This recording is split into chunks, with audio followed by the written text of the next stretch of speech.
குருவே சரணம். நீங்கள் சிம்ம ராசியில் பிறந்தவர்களா? நீங்கள் வழிபட வேண்டிய மகரிஷி ஆங்கிரச முனிவர்.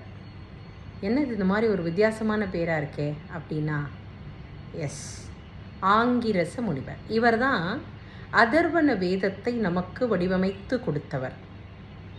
இதையெல்லாம் தாண்டி குருவினுடைய தந்தை.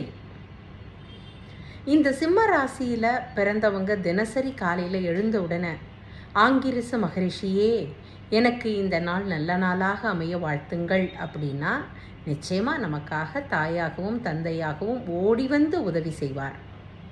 மேலும் சிம்மராசியில் பிறந்தவர்கள் மாறுபட்ட முகங்களை கொண்ட தெய்வங்களை வழிபடும் பொழுது அவர்களுக்கு எல்லா விதமான நன்மைகளும் கிடைக்கும். பிரத்யங்கராதேவி, சரபேஸ்வரர், நரசிம்மர் ஆகவே வழிபட்டு அனைத்து வளங்களையும் நலன்களையும் பெறுங்கள் சிம்மராசி அன்பர்களே.